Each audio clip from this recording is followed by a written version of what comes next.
mi copa de ti. Oh Señor, pídaselo como el siervo brama por las corrientes de las aguas, así clama mi alma.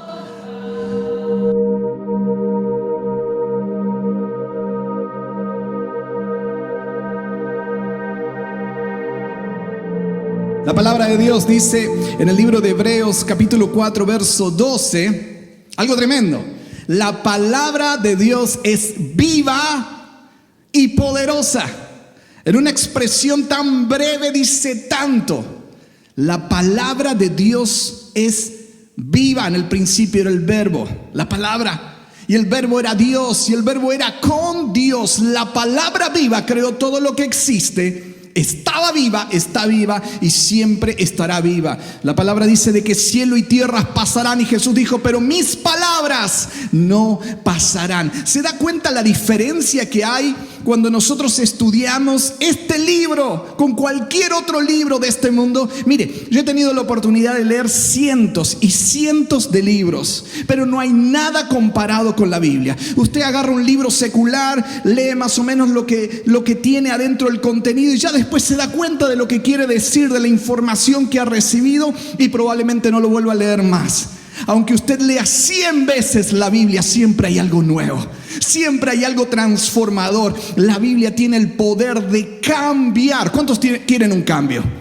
La Biblia tiene ese poder. La palabra de Dios es viva, es real y también es transformadora.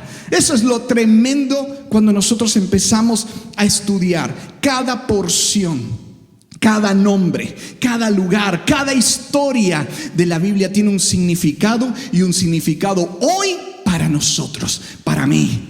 Cada uno de nosotros podemos encontrar en los nombres escondidos, en las historias escondidas de la Biblia, algo que puede hablarme, que puede transformarme. No solo en el Nuevo Testamento, sino también en el Antiguo Testamento. ¿Sabe que Pablo dice en 1 Corintios 10:11, estas cosas, hablando del Antiguo Testamento, sucedieron como ejemplo y fueron escritas como enseñanza para nosotros?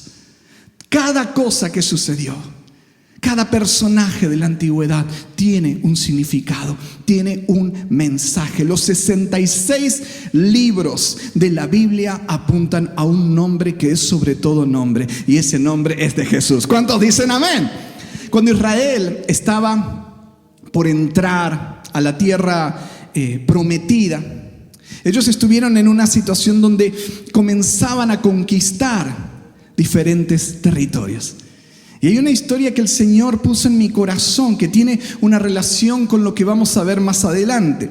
Dice Josué, capítulo 15, verso 16, y dijo Caleb era uno de esos 2 espías que habían ido 40 años atrás a la tierra prometida y habían creído en el Señor.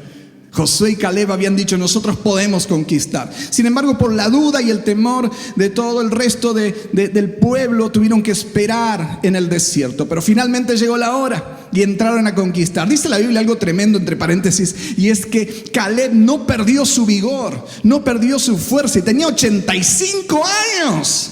Así que mira al de al lado y dile, puedes tener vigor, puedes tener fuerza cuando el Señor te llena. 85 años.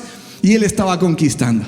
Y saben que él dijo ahí en Josué capítulo 15 verso 16, al que atacare a Kiriat Sefer, la ciudad de Kiriat Sefer, y la tomare, yo le daré a mi hija Axa por mujer. Y dice que la tomó, la conquistó Otoniel. Todos digamos Otoniel.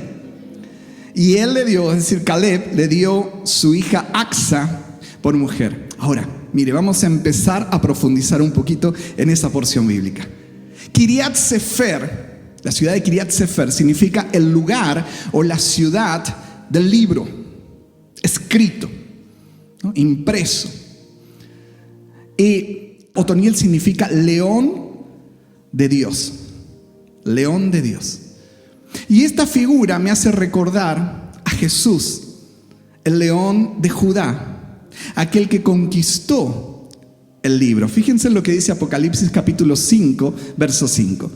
He aquí que el león de la tribu de Judá, la raíz de David, ha vencido para abrir el libro y desatar sus 7 sellos.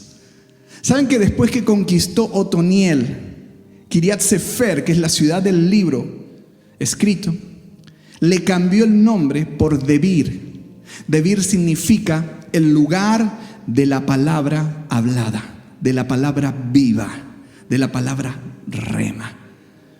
Cristo fue aquel que conquistó ese libro, pudo desatar los sellos. Y a través de Cristo, la palabra escrita se convierte en palabra viva para nosotros. Jesús dice en Juan 6:63, mis palabras son espíritu y vida. Y son vida. ¿Qué significa eso? Significa que cuando usted lee la palabra escrita, el Espíritu de Dios toma esa palabra escrita y la hace viva en usted. Por eso la Biblia es un libro diferente a cualquier otro libro que pueda existir. Qué tremendo es eso. Usted esta semana necesita una palabra de Dios. Entonces comienza a leer la Biblia. Este día usted necesita una palabra de Dios y comienza a escarbar en estos tesoros. Usted tiene que tomar una decisión. Usted necesita sabiduría para su hogar, para su casa, para su trabajo, para lo que quiera. Y usted comienza a escarbar aquí en la palabra. Y el Señor toma una porción que usted está leyendo y la comienza a hacer viva para usted. Usted está batallando con algún hijo o con algún familiar y el Señor le dice, Él te librará del lazo del cazador. Y usted entonces recibe esa palabra ya no como un concepto, sino con una palabra viva. Y el Señor comienza a hablarle y decirle, Él va a librar a tu familia, Él va a librar a tus hijos de todo lazo mentiroso, de toda red que quiere engañarlos. Y cuando eso se hace viva en usted, comienza usted a orar, comienza a declarar.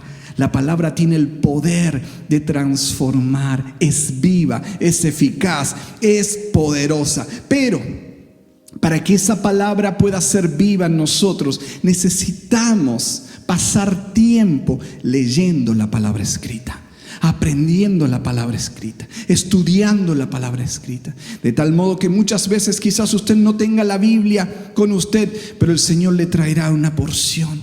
Y será el mismo Espíritu Santo el que está trayendo esa palabra para que se convierta en vida, para que le sostenga en un momento de dificultad, para que pueda atravesar un valle de sombra y de muerte y saber que Él está presente, que Él está ahí. Ahora la Biblia dice que este Otoniel se casó con Axa. Todos digamos Axa. Y el Señor me dice, mire ese nombre, Axa. Y cuando yo veo el significado de Axa, el significado significa tobillera, ¿no? Tobillera, ¿qué significa?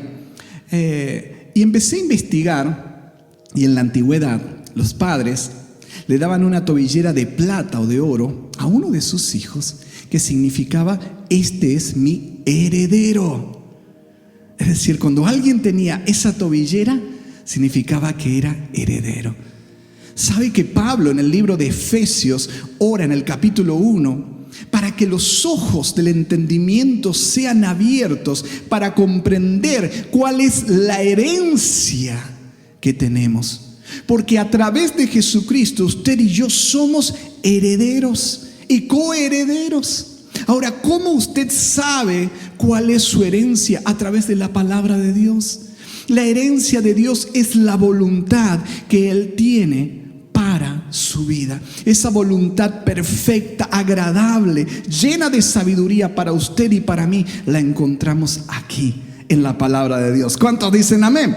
Proverbios capítulo 2, verso 4 dice que entrégate por completo a buscar esos tesoros, a buscar esa sabiduría, a buscar en su palabra, cual si buscaras plata o un tesoro escondido. Cuando usted se acerque a la Biblia, acérquese como si usted estuviera escarbando para encontrar tesoros, para encontrar oro, para encontrar plata. Este no es un libro como cualquier otro. Es un libro transformador, lleno de poder y lleno de vida. ¿Cuántos dicen amén?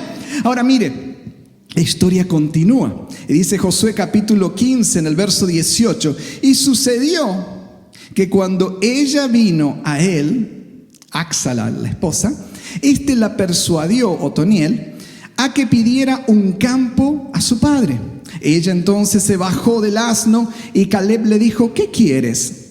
Y ella dijo: dame una bendición, ya que me has dado la tierra del Negev, dame también fuentes de agua. Y él le dio las fuentes de arriba y las fuentes de abajo. Era heredera, y la herencia que tuvo fue la tierra del Negev. La tierra del Negev era la tierra del sur de Israel. Era una tierra que estaba muy expuesta al sol, pero era una tierra seca. La tierra que está expuesta al sol, como la del sur de Israel, pero que es seca, puede producir frutos muy interesantes. De hecho, de ahí se producen todos los olivares que conocemos. Israel es muy famoso por tener las mejores olivas. Incluso Jesús mismo iba mucho al monte de los olivos, ¿sí? Porque la oliva y el aceite allí es tremendo, es uno de los productos principales.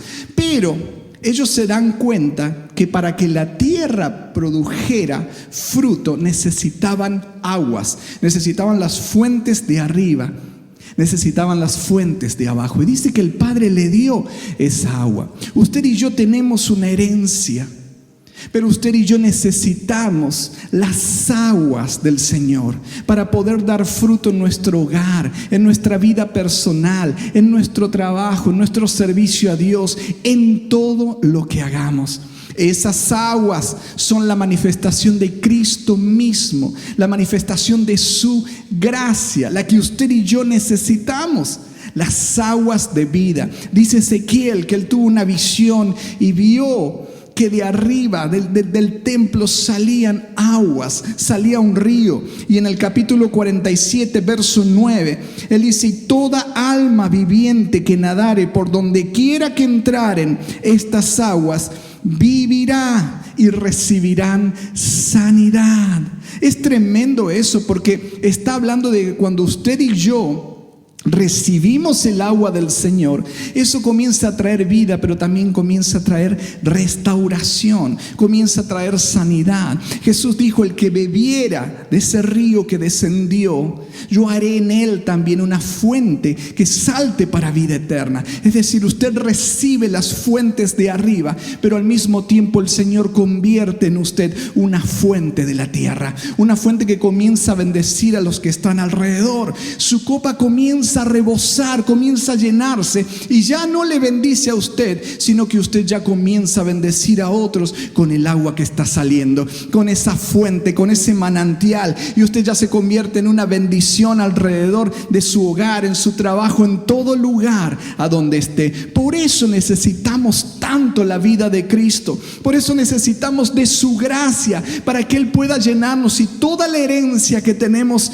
escrita aquí en la palabra pueda dar fruto, y usted y yo podamos en esta tierra dar frutos de gozo, podamos dar frutos del Espíritu, podamos ser llenos de la sabiduría, del gozo y de la paz de Dios. ¿Cuántos quieren más del Señor? Dale un aplauso a Jesús. Ahora, ¿saben que buscando en esa porción de Ezequiel encontré que la versión Dios habla hoy completa ese versículo diciendo: porque el agua de este río, miren lo que dice, convertirá el agua amarga en agua dulce. Quizás hay alguien que está pasando por aguas amargas, está pasando por situaciones difíciles, situaciones que no entiende. Quizás hay alguien que está pasando por un duelo, ha perdido un trabajo, por un divorcio, por algo que no entiende, por una depresión, por un valle oscuro, por aguas amargas. Quizás hay alguien que ha sufrido una decepción, quizás hay alguien que ha sido herido, que ha sido lastimado, pero ahí dice la palabra que ese río transforma, convierte esas aguas agrias, esas aguas amargas en aguas dulces. Ese es el poder de sanidad que tiene la gracia de Dios. ¿Cuántos quieren esa vida adentro? Saben que cuando el apóstol Pablo estaba pasando por ese momento de dificultad, él lo llama aguijón. Nosotros no sabemos qué fue, pero sabemos que no fue fácil para él.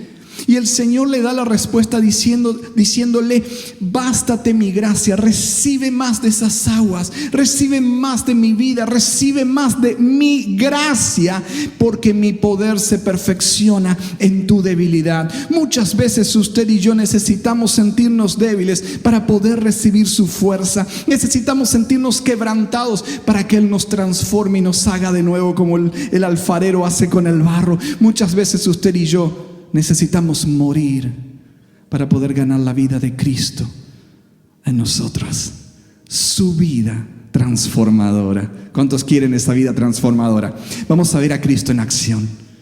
Así que la Biblia dice en Mateo capítulo 8, en el verso 2: y he aquí vino un leproso a Jesús. Ahora vamos a hacer una pausa ahí. En esta historia vemos que un hombre que tenía lepra se acerca, viene a donde estaba Jesús. En esa época tener lepra era una de las mayores calamidades que te podía pasar. Una persona que era descubierta teniendo lepra era inmediatamente enviado a una cuarentena, palabra que ahora todos entendemos bastante bien.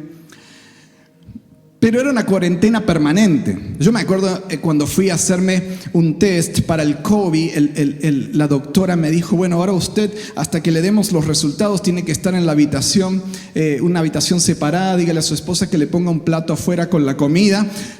Parecía una cárcel eso. No tenga contacto con nadie, no hable con nadie, no salga a ningún lugar y quédese ahí. Y la verdad que uno no se siente muy a gusto. Uno se siente medio, no sé, solitario. Comienza a valorar mucho las relaciones con otras personas. Pero eso es temporal. En esa época el que tenía lepra perdía su trabajo. Un día el jefe le decía: estás despedido, no vuelvas a pisar por este lugar. Sus amigos ya no querían saber nada con él. Su familia no lo invitaba a ninguna comida. ¿Se imaginan? A nosotros que nos gusta comer en familia, nunca más podría el leproso abrazar a sus hijos. Nunca más podría abrazar a su esposa. Tenía que estar lejos, en un lugar apartado, en un monte, en un lugar donde no tuviera contacto con nadie. ¿Sabe que el leproso, aparte de la enfermedad, sufría muchísimo rechazo?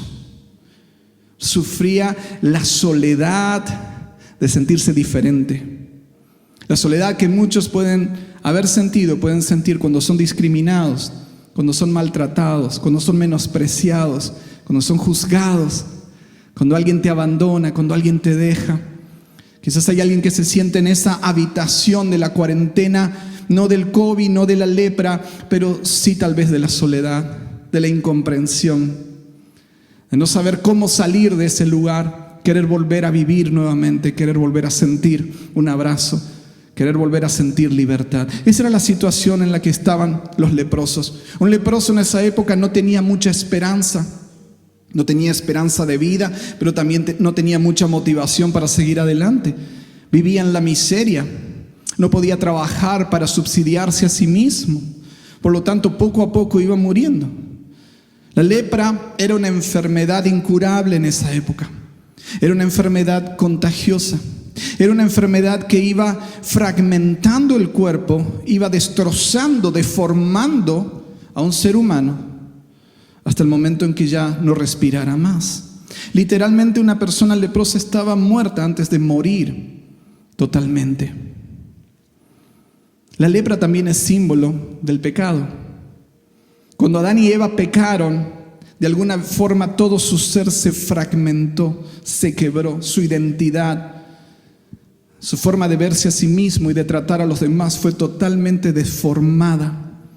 Por eso todo lo que Adán toca lo contamina. Y es a partir de eso que surgen las envidias, las competencias, la maldad, las injusticias. Personas que atacan a otras personas, personas que señalan a otros. ¿Cuánta lepra vemos alrededor en este mundo? No la física, sino la emocional, la social, la espiritual. La lepra es una forma o un símbolo de lo que ha sido el pecado.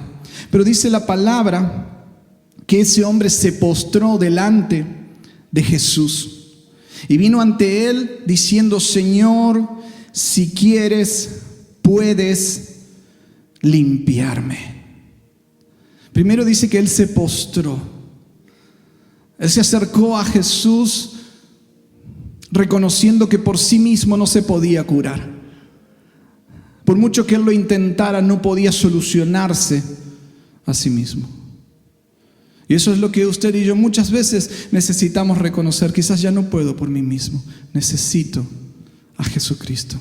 Necesito a Él. Y dice que cuando él se postró, le dijo: Señor, si quieres. Mire, cuando un leproso se acercaba a un lugar, la gente empezaba a huir. Salían corriendo. De hecho, el leproso tenía prohibido ir a ningún lugar. Algo vio ese leproso en la mirada de Jesús. Desde la distancia hubo una compasión en Cristo que le dio la confianza de poder acercarse ante el ser más puro y poderoso que pisó esta tierra.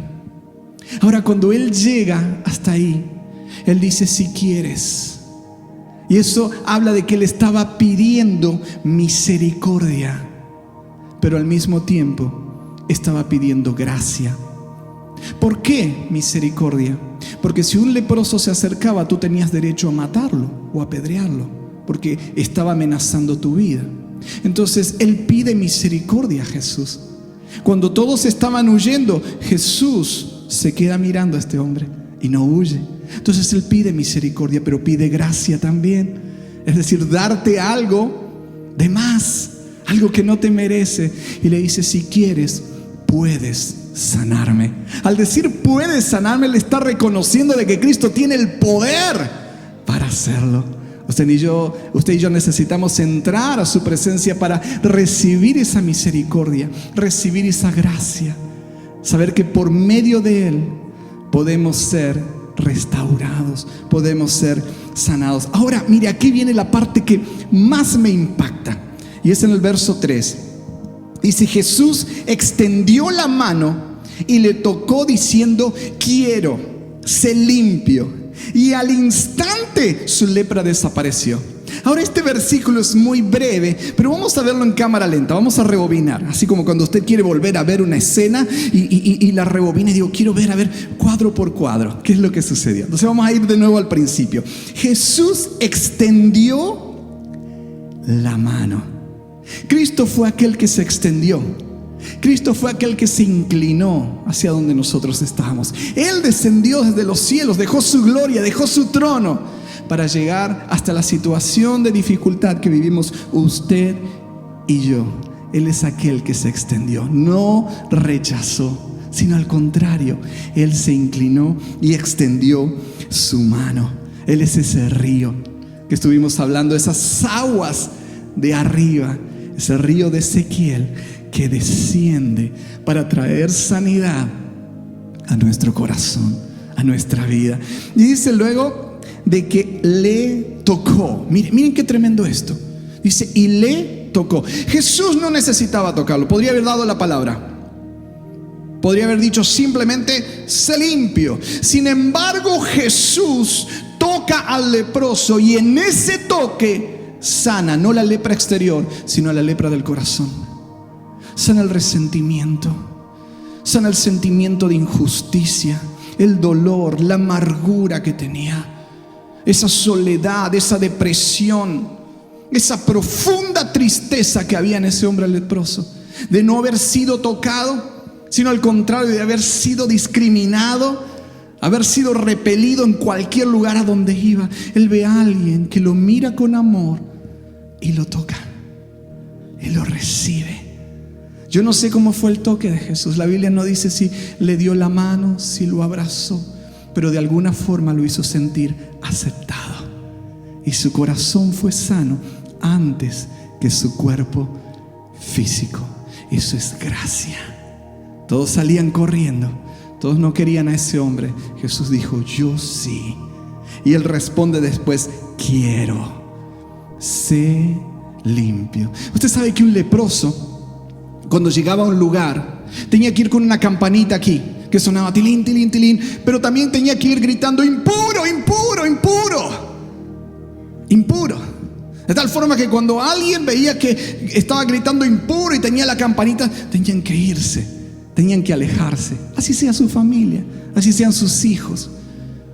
Cristo, cuando vio a este hombre que era impuro, se acercó a él, lo tocó, le habló, pero yo creo que él también absorbió la lepra en sí mismo. Así como un día en el madero, él absorbió nuestros pecados, nuestras rebeliones, nuestra maldad, nuestra amargura, nuestra depresión, todo aquello que es una lepra del corazón, incluso que afecta a nuestro cuerpo físico, fue absorbido. El castigo de nuestra paz fue sobre Cristo, para que por sus llagas, por la lepra que Él mismo recibió voluntariamente, no solo de usted y de mí, sino de todo el mundo, usted y yo pudiéramos ser sanados, pudiéramos ser curados. Qué hermoso eso. El encuentro con Cristo te limpia. Te limpia del pecado, te limpia de los hábitos, te limpia del egoísmo, del orgullo. Un verdadero encuentro con Cristo te purifica, te santifica. Antes en la ley, el que tocaba a un leproso quedaba también impuro. Sin embargo, ahora en la gracia de Cristo, aquel que toca a Cristo, recibe el toque de Cristo, queda purificado, queda santificado. Aquel que recibe ese toque, ese encuentro con Cristo, recibe su libertad. Libertad de esa soledad, de esa cuarentena, de ese rechazo, del sentirse que no valgo nada, que no puedo hacer nada, que por dentro me estoy despedazando, me estoy muriendo. Tú puedes ser libre a través simplemente de hacer lo que hizo el leproso. Recibir esa gracia de Él. Usted y yo necesitamos recibir más y más de Jesús. El leproso tuvo dos pasos sencillos. Uno es humillarse y reconocer a Cristo, y el segundo fue recibir ese milagro tremendo en su vida. Mire, muchas veces nosotros vemos lo que Dios hace y pensamos que es para alguien más. Y decimos: Dios tiene un amor muy grande y Él ama a todo el mundo y Él sí ha hecho todo eso. Pero yo le animo de que usted pueda pensar más personalmente. Que usted más personalmente pueda recibir ese amor, pueda ver esa mirada, pueda sentir ese toque, ese abrazo, pueda recibir su gracia para usted, simplemente donde está. A mí me encanta Pablo cuando él dice: lo que vivo en la carne, en este mundo, en lo terrenal, lo vivo en la fe del Hijo de Dios, el cual me amó a mí. Sí, Él amó a todo el mundo, pero Él en ese momento pone el enfoque personal. Dice: Él me amó a mí y se entregó por mí. Ponga su mano en su corazón y dígale: tú me amas a mí, tú te entregaste por mí, tú me abrazas a mí. Y yo recibo ese toque en mi vida. Tú eres el que me hace libre. Tú eres el que me limpia. No importa cuánto esa lepra me haya deformado, ese pecado, ese hábito, esa lucha, ese gigante, esa injusticia, ese temor, esa depresión, esa ansiedad, esa enfermedad del alma. No importa cuánto haya avanzado en mi vida, yo he podido ver en tu mirada amor y compasión, misericordia y gracia. Quizás muchas veces me resentí con otros porque no me ayudaron, y es que nadie me puede ayudar realmente. Solo tú, Jesús. Solo tú.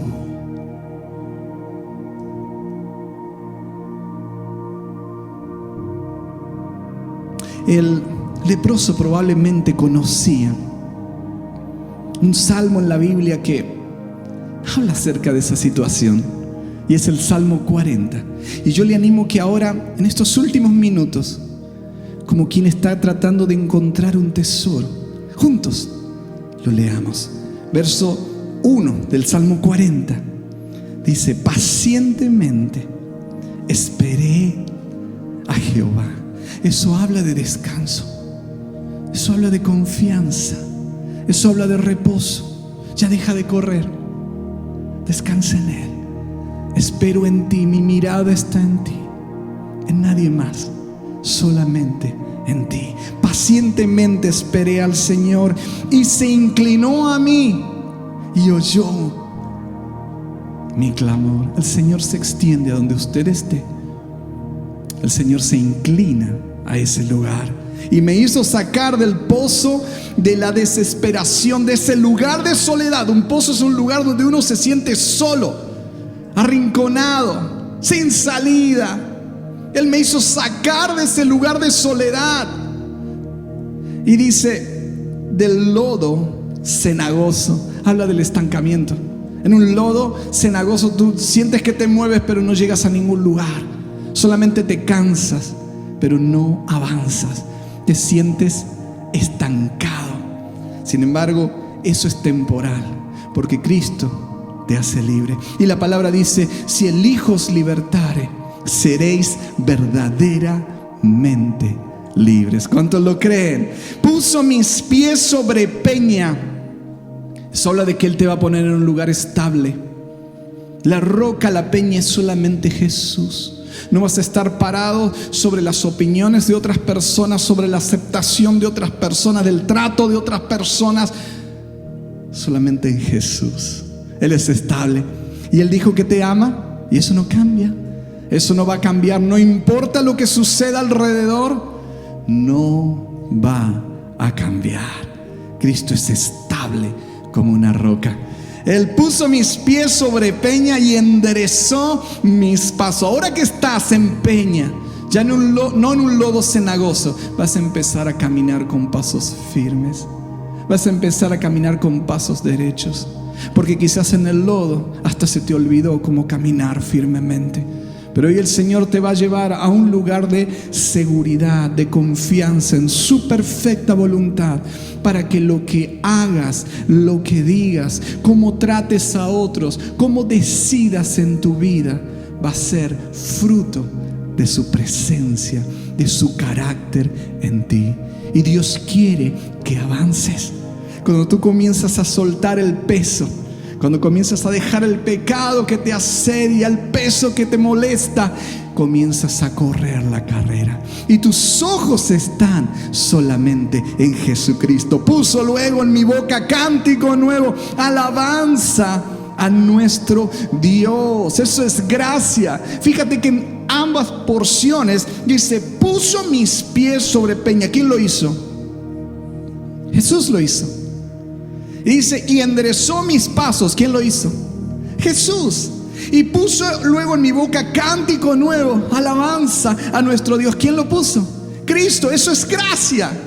Es cuando Él comienza a fluir. Es cuando su río comienza a brotar en nosotros. Por eso es que te animamos tanto a beber, a recibir de Él, a recibir más de su presencia, porque poco a poco Él lo empieza a hacer a través de ti, en ti y a través de ti. Verán esto muchos y temerán y confiarán en Jehová. ¿Sabes por qué? Porque tu copa ya comienza a rebosar y comienzan a ver y decir: wow, yo me acuerdo que este hacía esto, pero ahora ya no critica, ya no es tan enojón. Ahora esta persona que yo la veía hundida, que la veía siempre mirando para abajo, hay algo diferente, está rebosando de algo diferente. Y tú vas a decir: Jesús, es Él que está rebosando en mi vida. Y eso será de testimonio, porque más que convencer a otro con argumentos acerca de Cristo, lo mejor es que tu vida comience a ser un manantial y comience a dar de esa agua, de esa gracia que tú has recibido. Lo que recibisteis de gracia, dadlo como un manantial, como una fuente a los que están alrededor. Y finalmente dice el Salmo 40: bienaventurado el hombre que puso en Jehová su confianza. Le va a ir bien aquel que pone los ojos en la meta correcta. en Cristo, en el Señor. Contempla su gloria y esa gloria lo comienza a transformar y cambiar todo. ¿Sabes por qué? Porque todo puede cambiar en el nombre de Jesús. ¿Cuántos dicen amén? Ponte de pie en el lugar donde estás.